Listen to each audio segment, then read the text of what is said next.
to the line that really counts, Ralph Boston. Graduation is the finish line of a 12-year marathon that we like to call education.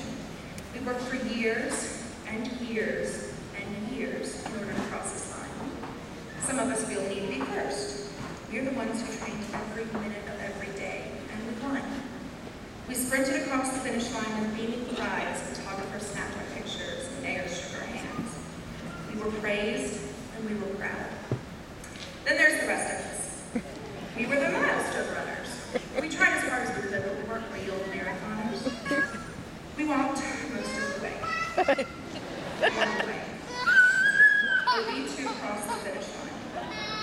After every lens cap was returned to its place, after every person of importance got back into their limousines and retired to their country clubs, after all the confetti had been swept up and all the onlookers had gone home, we crossed. See, it doesn't matter who was there to see us. It only matters that we wore our numbers with pride and we graduated with the marathon of the class of 2012.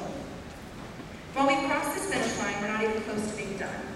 Some of us are first, and most of us were last. But in the end, it doesn't really matter. It's what we do after we cross that line that counts. Mechanics keep our cars running. Those cars that were manufactured by a 40-year-old man in South Georgia give business interns to every single Starbucks around Atlanta. Those baristas make venti double shot espressos to be consumed by executives in every branch of business. Those executives monitor coal production, which gives 1230 somethings in West Virginia the jobs that will feed their families. And those workers' rights are decided by a man sitting in the Senate in Washington, D.C. And that man's well-made three-piece suit was designed by a clothing manufacturer in Seattle who graduated from SCAD using Hope Scholarship dollars. That mechanic, that barista, that visual arts student got each and every one of us where we are today. It truly does take a village to raise a child, and each of our respective villages raised us, as difficult as it may have been. And each of us will take this diploma and we will run with it. We will run a marathon with it, if you will. We will fix cars. We will write novels. We will sit on the floors of our governments. We will save the lives of grandmothers with pancreatic cancer and cats stuck in trees and small children with pneumonia. We will make audiences laugh and cry in their seats. And no matter what we decide we will do it with a small slip of cardstock for Riverwood International Charter School. I could not be prouder of the students who put themselves out there enough to become our valedictorians, our salutatorians, and our class officers. But I am also equally as proud of those of you who took every mouse-core class, the students who had to teach themselves biology and ISS, and the students who took every retake ever offered for every assignment ever.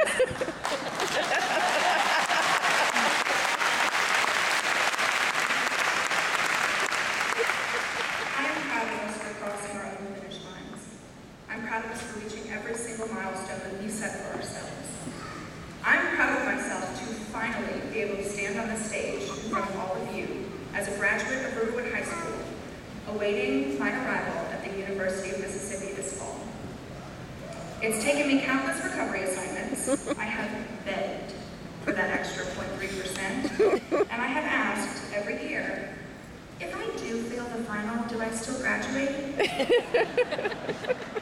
But I'm not ashamed. I'm just as proud of myself for barely scraping through as I am of our valedictorian. I have watched her work harder than anyone I have ever known.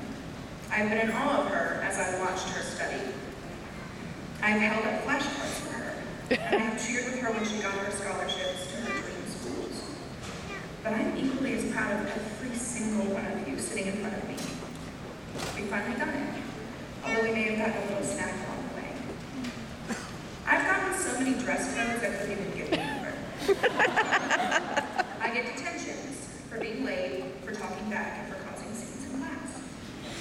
I fail classes over and over and over again. I get emails home. I can't remember the last time I turned in more than 2 math assignments in a row. And in fact, until 3 days ago, I didn't even know that I was going to be standing in front of you. Last Saturday at baccalaureate, Ms. Schrock knelt by my chair to tell me that my name had been sent off to the printers to be in your programs But that happiness was quickly snapped back to reality when she said, "No, I don't think you understand. I need you to pass. Seriously."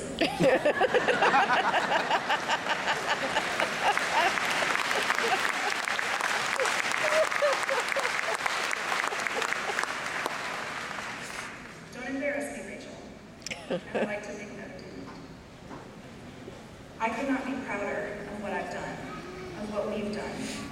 Throughout all the trials and tribulations that we endured in those walls, all of us survived. "We just barely made it," we said. That's a complete lie. We didn't barely make it. We sprinted across the finish line. Those of us who had averages of over 107. Those of us who tried our hardest to impress every grumpy old bearded man in the building. Those of us who didn't even have to try. And those of us who will be receiving these diplomas because of 69.7, we made it.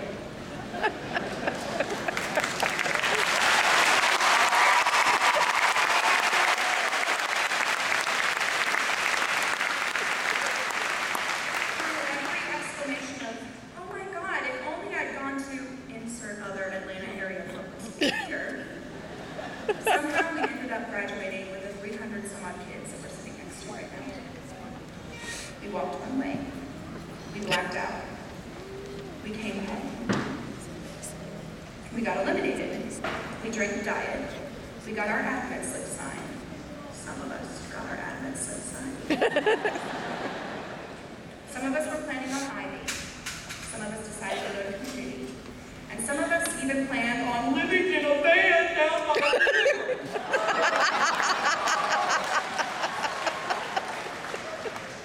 But none of that stopped us. We are done. Class of 2012, congratulations.